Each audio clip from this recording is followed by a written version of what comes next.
Assalaamu calaykum waraxmatullaahi wabarakaatuhu. Wiil magaciisa ku sheegay Asad Maxamed ayaa waxa uu inala wadaagay su'aashaas oo ah ninkii galmo ku dhintaa naagta ma sabab u ah. Wuxuu yiri walaal, hadduu nin isagoo naagtiisa u galmoonayo uu galmada darteed nafta kaga baxdo, naagtaas ma loo haystaa dhimashada ninkaas? maxaas tahay xukunkeeda?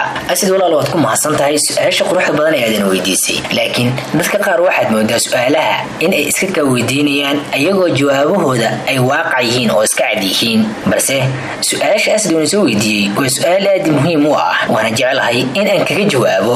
Walaal, jawaabtaadu waxay noqonaysaa sida tan: galmada caadi ahaan ma aha fal dil keenaya. Haddii qofka uu dhinto galmo, taas macnaheeda ma aha in la dilay, laakiin haddii galmada ay la socdaan waxyaalo keeni kara dil, sida qof u tegay gabar aan galmo gaarin ama naag nin ku qasabtay inuu sameeyo galmo isdaba joog ah asoo qaba cudurrada wadnaha, markaas galmada sabab ayay u noqon kartaa geerida.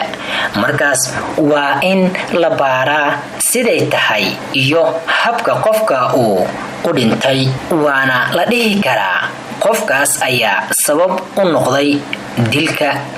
Laakiin galmada caadi ahaan ma aha wax dhimasho keenaya. Haddii qofka uu ku dhintaa waa qadar.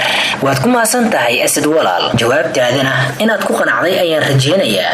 Waan kaaga mahadcelinayaa waqtigaaga qaaliga ah ee su'aashan aad soo gelisay.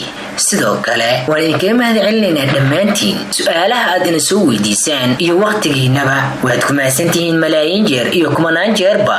Waxaan idin leeyahay kusoo dhawaada gacmo furan, qalbi furan iyo laab xaaran. waad ku mahadsantihiin.